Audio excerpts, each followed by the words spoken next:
Hi. I know it's been a slow news day these last couple days. So I know you guys, have not missed the briefing at all. But good afternoon, everybody. It's good to see everyone. And welcome back to everyone who traveled to Europe with us. Okay, so today's unemployment claims data are another welcome sign of our economy's strength as Americans get back to work and the Delta wave recedes. Both this week's claims and the 4-week moving average are at their lowest level in nearly 20 months since the beginning of the pandemic. Importantly, they're close to the levels we'd expect in a normal health economy. It's important to step back and consider the progress we've made. The week President Biden took office, more than 800,000 Americans filed for unemployment. This week, we're below 270,000, and the less volatile moving average has declined by over 60% since the inauguration. We're coming out of an unprecedented pandemic, and we knew the recovery wouldn't proceed on a straight line. But thanks to the president's success in getting Americans vaccinated and getting economic support to the middle class, we've created nearly 5 million jobs. Unemployment is below 5%, and we returned to the pre-pandemic size of our economy faster than our global peers. And we have an opportunity to build on our economic success by passing the president's historic agenda to make long-term investments in economic growth, creating jobs, and giving the middle class breathing room by addressing costs like prescription drugs, education, and housing. And with that, Amir, you want to kick us off with the first question? Thank you. House Democrats appear ready to vote on BIP and Build Back Better legislation. Some centrist House Democrats have demanded that the legislation receive an official cost analysis before the House takes it up for a vote. Does the White House think it's wise to move forward with a vote before members have a firm understanding of what's in it and how it will be paid for? And on the flip side of that, considering this week and what voters have said, do you really need to do this now? First of all, the president has been very clear. He wants to get this moving. There's an urgency, along with the members of both chambers have been very clear on getting this done, making sure that we're giving relief to the middle class, that economic release that they so deserve. And so this Build Back Better agenda, along with the bipartisan infrastructure bill, as we have said, is transformational and it's historic, and it's important to get this done. And so the president is going to continue to work with members in Congress to make that happen. Look, the Build Back Better Act is paid for by having big corporations and the wealthiest taxpayer pay their fair share. The Treasury posted a blog this morning detailing estimates from the administration and the JCT, which is the Joint Committee on Taxation, that came out earlier this morning, where it actually released the top line of what it's going to look like. But I do want to make clear that the JCT, the Joint Committee on Taxation estimate, does not include a number of important sources through which revenue is gained and money is saved, especially the increased IRS enforcement to crack down on wealthy tax cheats and the savings to taxpayers from giving Medicare the power to negotiate down the price of prescription drugs with pharmaceutical companies. Those categories are scored by the CBO, not JCT. So the JCT went first, and then we'll see from the CBO. So we did put out an estimate, like I just said, the blog that the Treasury put out. And so we are ready to continue to work, as we have been, with members to get this done and work with leadership. Is it a legitimate sort of ask by some of the moderates to give us a little time to read what's in this bill? I mean, we've been pretty clear. We put out our frame. The president put out his framework, I think about a week ago, almost a week from tomorrow, that laid out the components, very popular components, as we've talked about, for this kind of transformational historical change, this investment that is so needed. And in that framework, it had the back and forth that he was having, those conversations that he was having with members of Congress, that included what he thought would get the 50 votes in the Senate, would get the support in the House. So it's out there, and the Speaker has been working on this bill. There's language on this bill.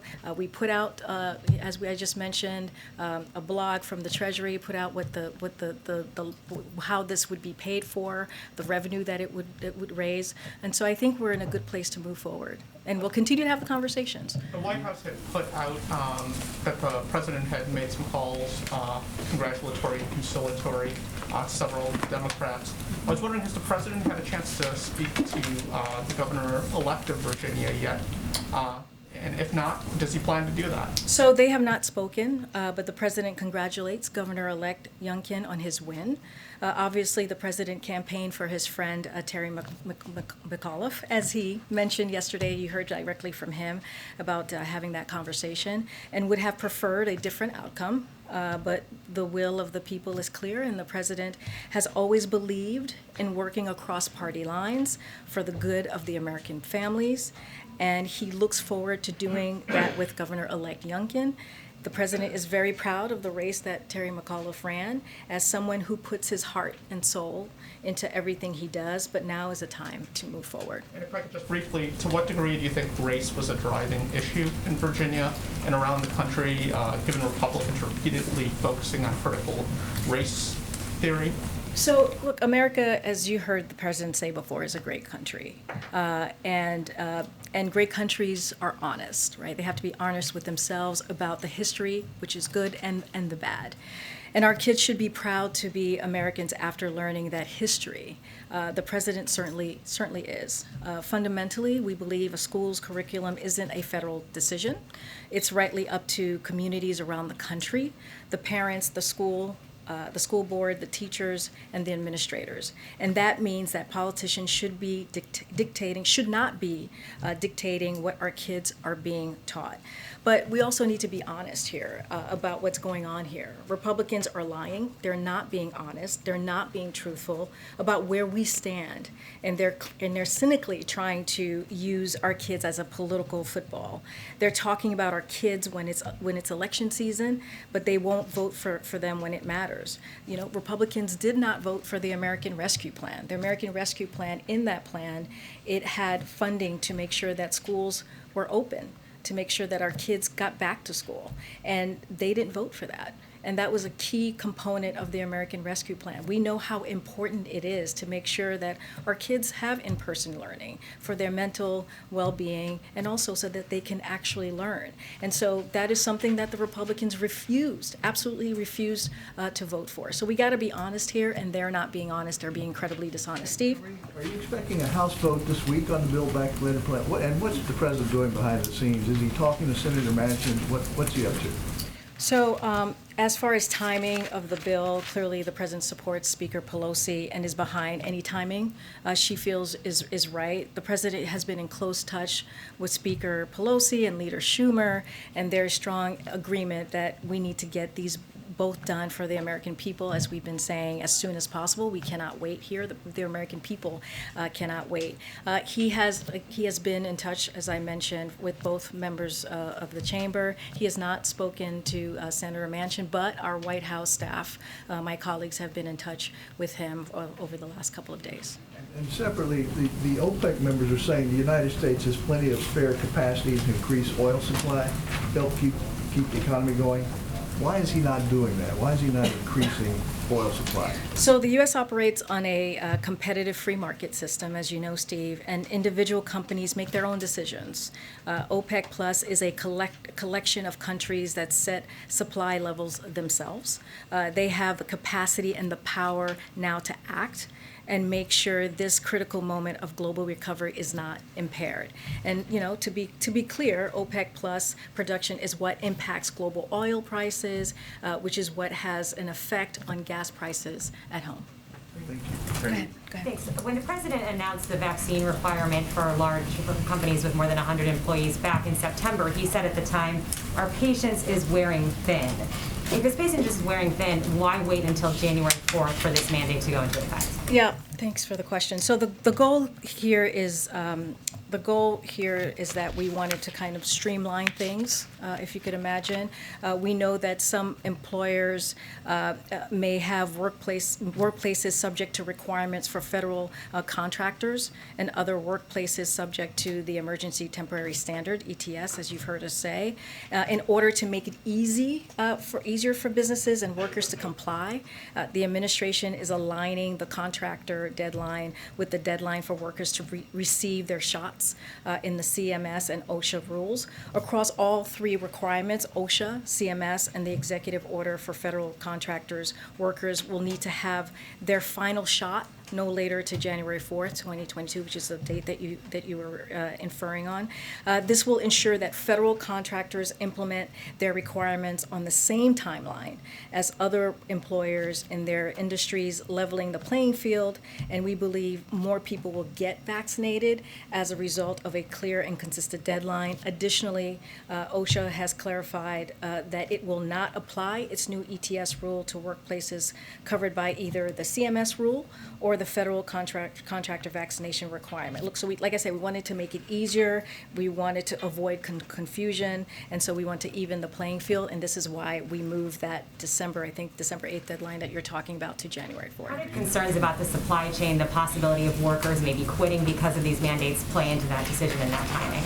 So, I mean, if you're asking, like, if we think the rules impact supply chain, the answer is no. We don't think that it will. First of all, vaccine requirements work. We have talked about that. We've given examples, like earlier adopters have seen strong compliance, 99% at United Airlines, 99% at Houston Methodist, 99.5% at Rutgers University. Recently, Tyson's Food announced that 96% of its workers got vaccinated ahead of its deadline. So the Emergency Temporary Standard is an even playing field across all employers with 100 or more workers. So as to vaccination requirements for federal workers and contractors, we still have weeks to go, as I just mentioned, and it's important to remember the deadline is it's not a cliff. And finally, how confident is the White House these will hold up in court with a lot of GOP states threatening legal action? So we're pretty confident. The administration clearly has the authority to protect workers, and actions announced by the president are designed to save lives and stop spread of COVID. DOJ will be defining these laws.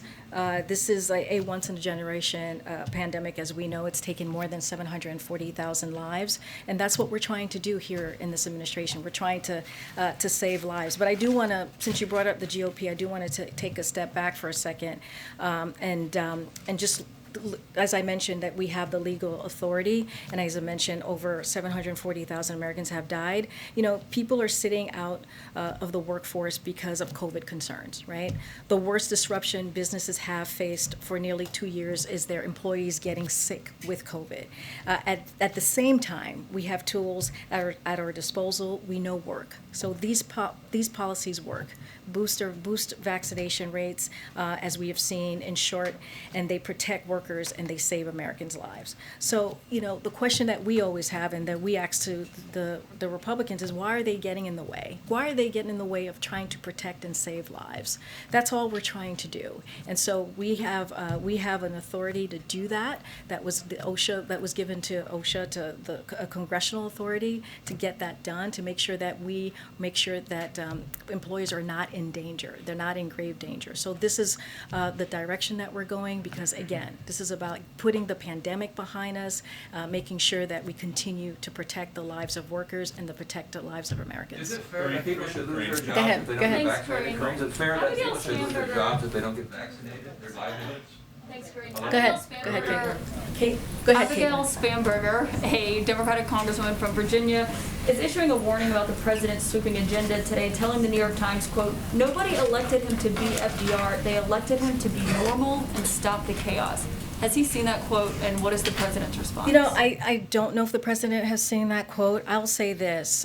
It's been reported the way that we see it, one of the best arguments for the Build Back Better Act is that 17 Nobel Prize winners in economics agree that it will reduce inflationary pressures. I mean, that is incredibly important, especially in the moment that we are currently dealing with this pandemic and trying to get this on the other side of that. The Wall Street Analytics from Moody's said the same, and they just put out another analysis today with the Build Back Better framework that the president put out.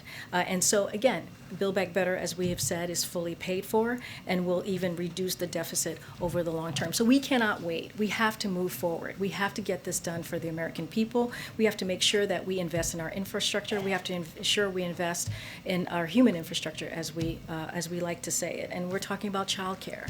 You know, there are parents out there who are paying way too much out of their paycheck for childcare. So this makes sure that parents don't pay more than 7%.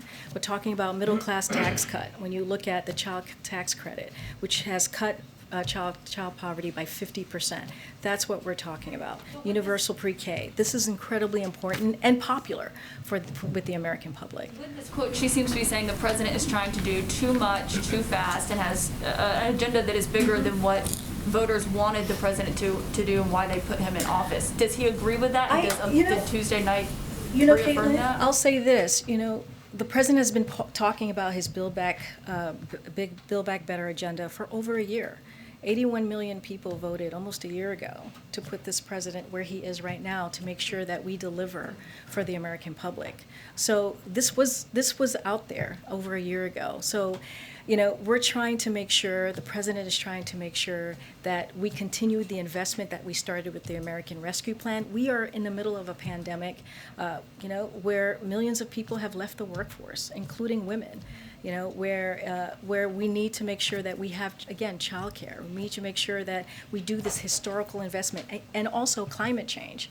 Do historical investment in really tackling the climate change. So this is not too much. This is what needs to happen, and it should have happened decades ago. It's been some time since we actually invested in our country and invested in the American public. And just a quick follow on the CBO score question that moderate House Democrats are saying they'd like to see that before they can commit to voting for this legislation. Are you saying that the president does not agree that they need to see the CBO score since you're citing this Treasury assessment? No, that's not what I'm saying. I'm just saying that we are doing our due diligence. We put out our numbers through the Treasury blog, to make sure that people are aware of, the revenue and how much this is going to raise. And so we think that's important. So we're taking those steps as well. The JCT is what I was just talking about. That's one part. CBO will be next. I don't know the timing. That's something that happens on the House. But here on our end, we're trying to make sure that we put out as much information as we can and be as transparent as we can be. Okay. Last quick question on the president's schedule. Will he stay in town this weekend if they have not passed these two bills yet and are still working on it? I can't speak to the president's schedule at this time. Karine. Go ahead. Back to Steve's question of what he's doing today on this. Has he spoken with lawmakers? Is he speaking with any specific lawmakers, if not Joe Manchin? So he's continuing to talk to members in Congress today, as he has been since he arrived from Europe. That is going to be a continuing process that he'll be doing. I do not have any calls to predict for you at this time. As you know, we keep calls private between the president and the members that he's calling. The Moody's report that you guys are using to point out that economists are backing up your claims that it's all paid for and that it'll help pay down inflation also makes an interesting point about, it says its most serious concern with the legislation is around execution risk, or that is that it is a complex piece of legislation, quote, with lots of massive moving parts. Successfully organizing them would be difficult even among the best managed private companies. Scaling up existing programs as envisioned in the legislation is one thing, standing up new programs and tax policy is another. They say later it's especially the case for much of the new policy related to addressing climate change. The last time Democrats implemented a big bill, this president had an expression for it, there were some implementation problems. What would this administration say about its preparations for implementing all this and assuring Yeah. lawmakers as they prepare to vote for it Yeah. and the American public that all of this will roll out as prescribed in law. Well, as you can imagine, Ed, this is incredibly important to the president, right? This is something, as I mentioned to Caitlin, that he's been working on or talking about for over a year now. And so, we're going to do everything that we can once this gets passed to make sure that is indeed implemented and that the American public gets the relief that they need. That breathing room that the president talked about yesterday and he continues to talk about. This is incredibly important. This is going to change the lives of millions of Americans.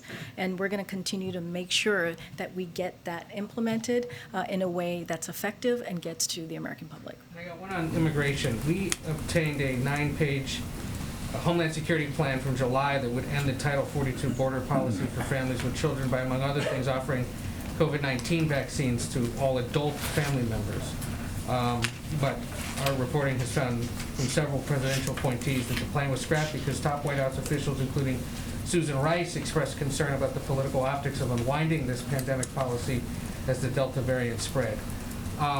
What would you say to critics of the administration's immigration policy, medical professionals who say Title 42 is junk science, even Democrats, that political considerations are guiding this administration's border policy? So I'll, as you know, when you talk about the kind of the disagreement within the administration, first, I'm not going to get into or respond to the gossip from here. That's not something that we're going to do. Every single member of this Several administration. presidential appointees, I wouldn't call it gossip. Okay, that's your opinion. But every single member of this administration, from the president on down, is committed to building a fair and orderly immigration system. That's what we are committed to doing. And in a short period of time, the Biden administration continues to make considerable progress on turning the page and undoing the chaos, the cruelty, and the misplaced priorities of the Trump administration.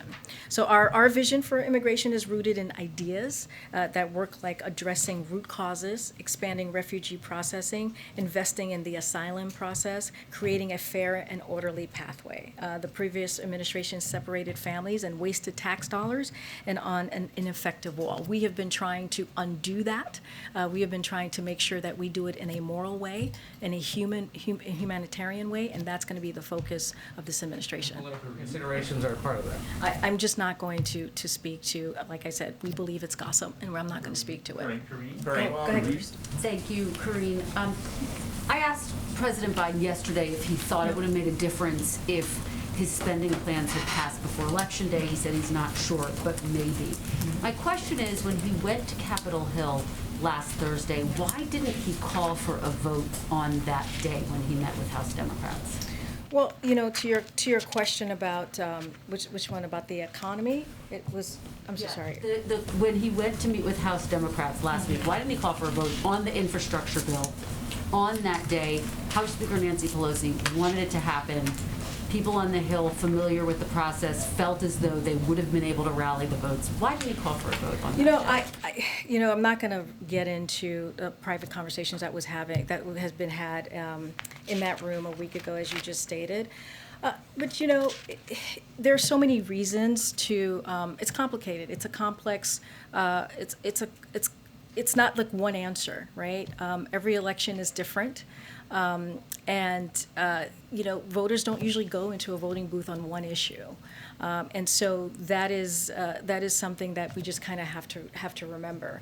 But like the president said, I think his most important thing is to act, is to move forward, is to make sure that we deliver the Build Back Better agenda, make sure we deliver the infrastructure bill. And he did say, he did talk about, voters probably being frustrated and making sure that, we move a little faster here. And so that's essentially going to be his focus. And Karine, can you just give us a sense, does he see this in the hands of Nancy Pelosi right now? He's here at the White House. She wants a vote today. At this very moment, is he going to stay here, not going to go to Capitol Hill, and let her take the lead on this? But I want to say that they've been partners in this, right? The president is making calls, as I just stated today. He's been making calls since he's gotten back from Europe. I can't read, I'm not, there. I don't have any calls to read out. You know, we kind of try to keep these calls private. And so they've been partners in this. But when it comes to the mechanics of the House and mechanics of the Senate, he leaves that to Speaker Pelosi. He leaves that to Leader Schumer. And one quick one, if I could, on paid family leave, it has been added back into the bill. Senator Manchin has signaled that he doesn't think it should be done this time around. Doesn't necessarily mean he would vote against it, but that's what he's signaling at this point. Does the White House think that this was a good strategy to add it back in? And what, if any, concerns are there that it could jeopardize its chances of passage in the Senate? So as you've heard us say, this is paid leave, medical leave is very personal to him, to the president. And the president and his team, we fought very hard for paid leave to be in the Build Back Better Act ever since he first wrote the proposal during the campaign, as I mentioned last year, pressing for it publicly as he travels around, and also has those conversations with congressional members and privately in the process as well. So his framework included provisions he thought could get those 50 votes. That's the Build Back Better framework that he put forth.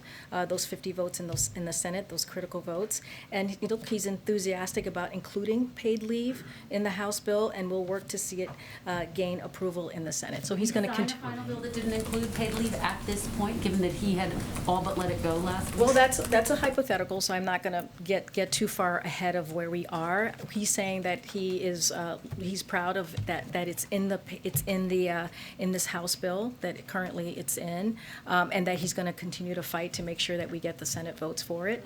This is something that he originally put in his own Build Back Better Act, and so, like I said, this is personal for him. This is incredibly important, and it's time that I think we get in the game and getting paid leave for the American public.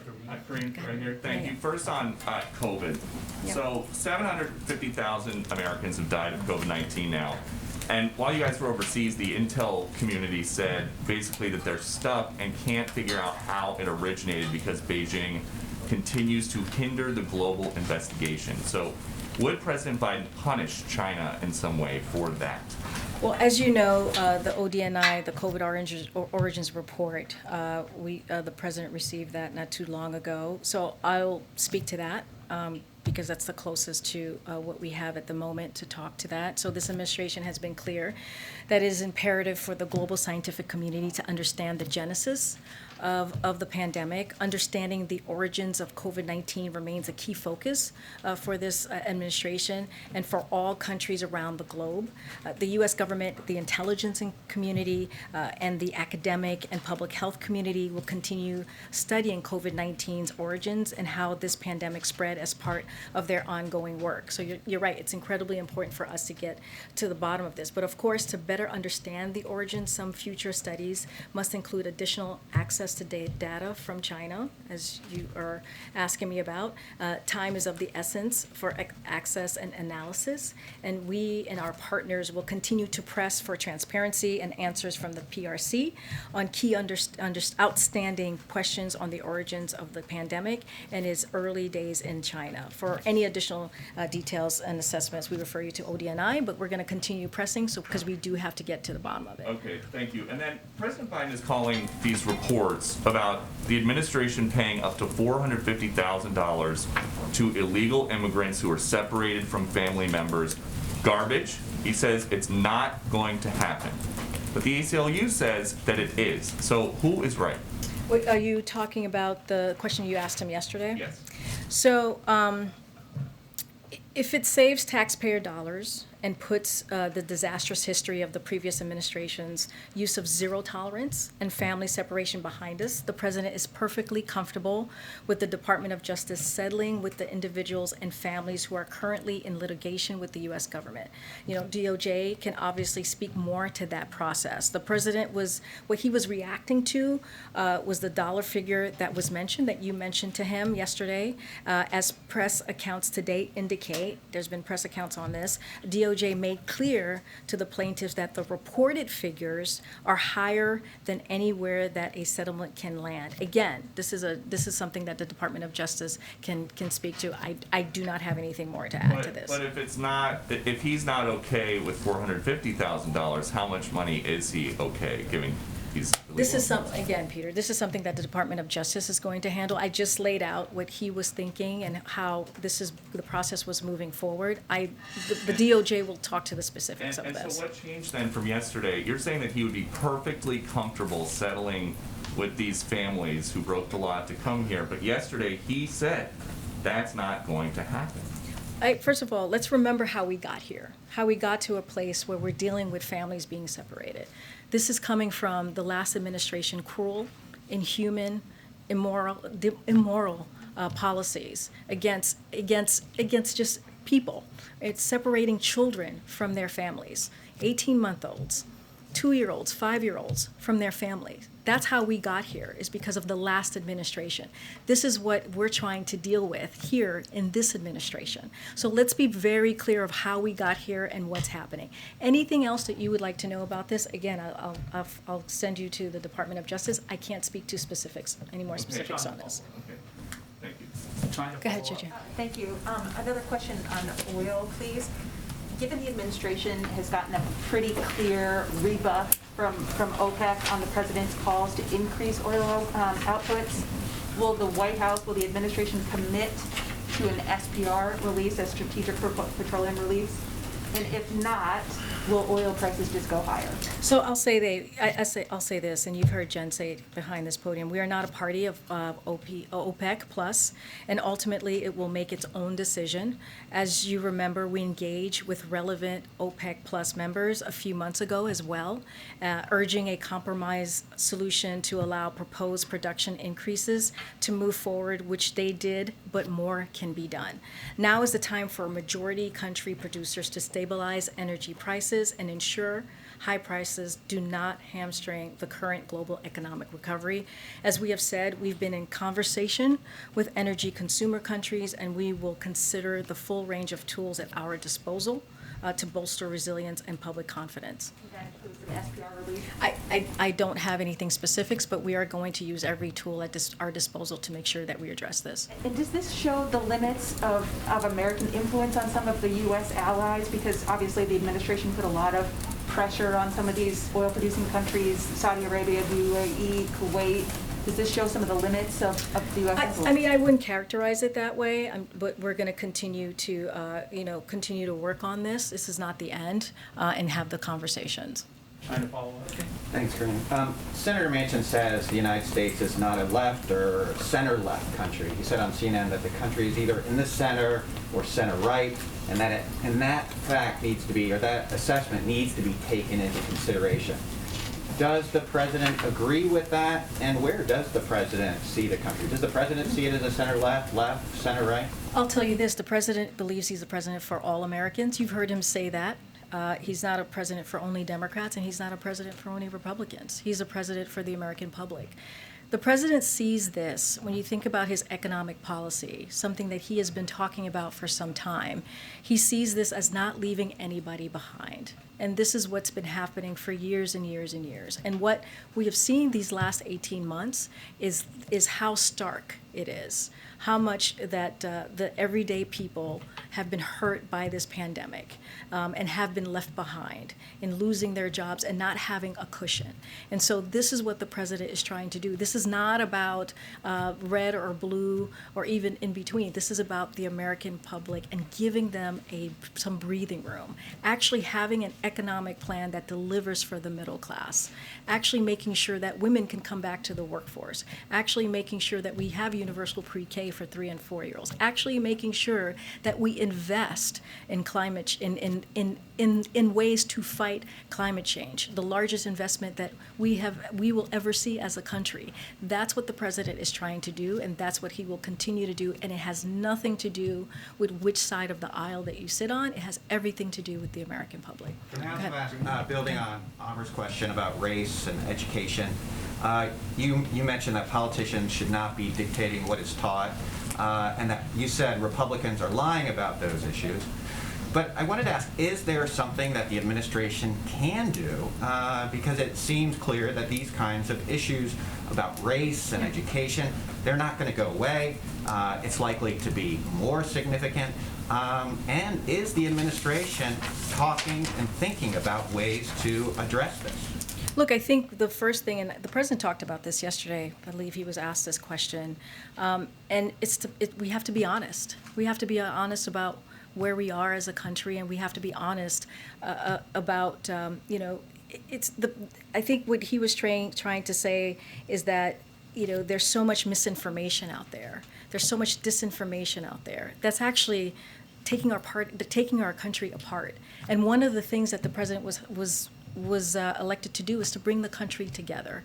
And so that is what matters to him, to be honest about our past, to be honest about our history, but also not play into this misinformation, to call it out.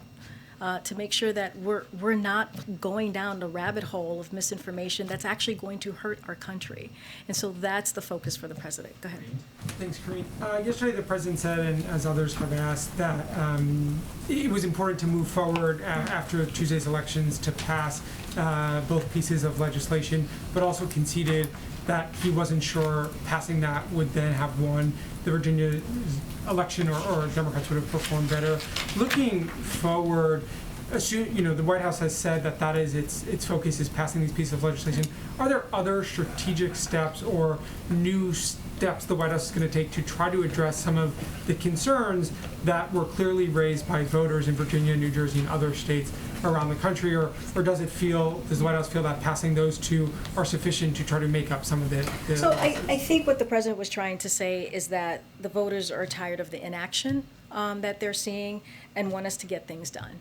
And I think that's what he is trying to say. And so the president agrees, which is why he has been calling for Congress to vote on these pieces of his economic policy.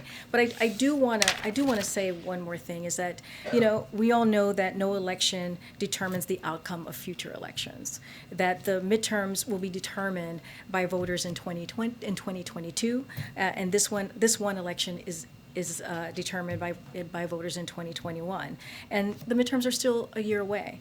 And a lot could happen over the next weeks and months, which is what we're focused on, right? This is why we're trying to move forward with the Build Back Better agenda, the bipartisan infrastructure bill. And let me remind you and remind us is that poll after poll showed us that the components of the bipartisan infrastructure deal and the Build Back Better framework are very popular. American families want historic investments in infrastructure, in care, in competitiveness, and addressing the climate crisis. This is something that they want to see happen.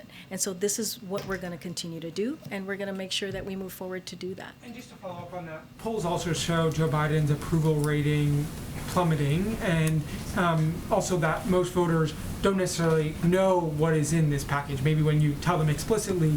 But then, so two things. One, what does the White House make of the polls showing that those same polls, that Joe Biden's overall approval rating going down? And then two, does the White House have a more robust strategy to try to reframe the narrative about what's in this bill, as most of the discourse is around what's being left out of the bill? Yeah, so the president spoke to this at his press conference in Rome on Sunday. He was asked a question about the poll, and he basically said that's not his focus right now. His focus is to get things done for the American public, but he also acknowledged that people are tired right now, right? They've been dealing with COVID-19 for the past 18 months. It's exhausting.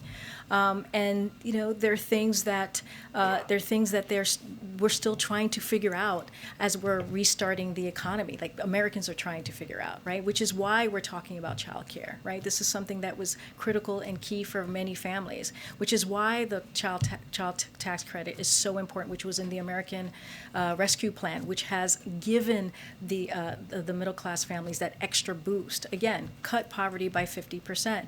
And so the president came here with multiple crises: COVID, the economy, the climate change, dealing with race in America. Those are the things that he said himself were crises that that we all had to deal with coming into the administration. And so he has been focused on COVID, making sure that we're getting shots in arms. Now we're seeing more, up close to 80% of Americans have at least one shot in arms, in their arm, which when we started in the administration was about 5%.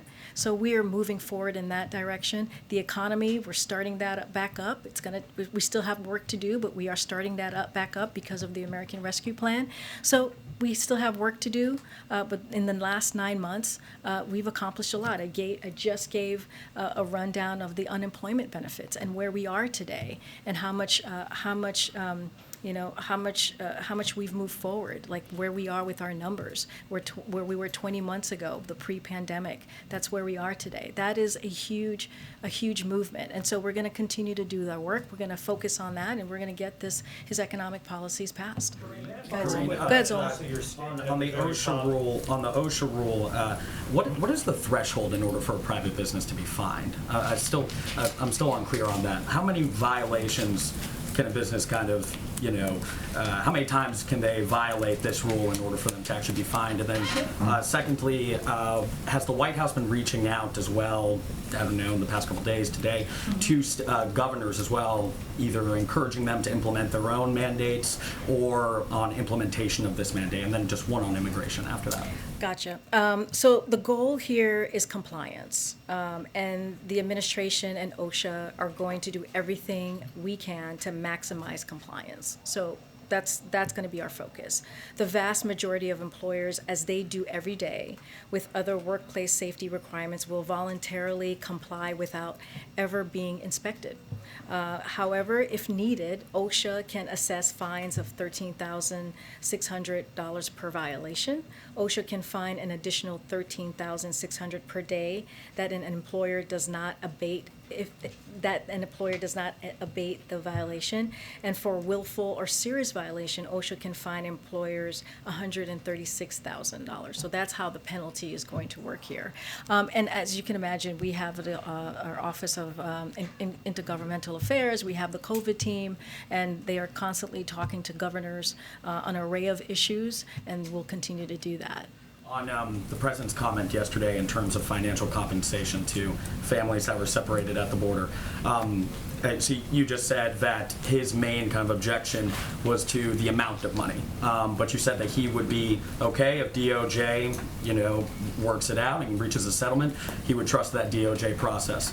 Would he be okay if that settlement also included a pathway to citizenship or any immigration relief for those parents? I'm not going to get ahead of this, so I would point you to the Department of Justice. I just laid out what he was thinking when he was asked that question by Peter, and tried to give some kind of some thoughts there. I don't have anything more to add. But if you're able to say publicly that he would object to that $450,000, I guess my question is, if DOJ goes through their independent process, finalizes a settlement that includes a pathway to citizenship, would he object to that? So DOJ made clear to the plaintiffs that the reported figures are higher than anywhere that this settlement can land. Like, that's what DOJ said today. And so, like I said, again, the Department of Justice can speak to the process. Okay. Yeah, Karine, thanks. You've been asked a couple of times about critical race theory. Does the White House believe Republicans had success in Tuesday's election in part because of their messaging on critical race theory? Was that one of the major reasons for why they had a good night, Democrats had losses? Or does the White House believe that the critical race theory issue and the messaging was not a major factor in what you saw Tuesday? So I used to play political pundit on TV. I'm not going to do that here. And so I'll leave all of kind of the thinking and the speculation on the races on Tuesday to all of you and to the political pundits, but that's not something I'm going to do from here. Go ahead, April. A follow on critical race theory. Karine, Virginia, in part, he did win because of critical race theory, and I know you don't want to go down the rabbit hole. But many Republican strategists are saying that this was a successful strategy, and they're intending to use it in other elections and campaigns. This president is the head of the party. How does he plan to combat this? We saw Donald Trump won with misinformation and lack of truth. You talk about facts and truth. How does this administration plan to go against that, to combat against that?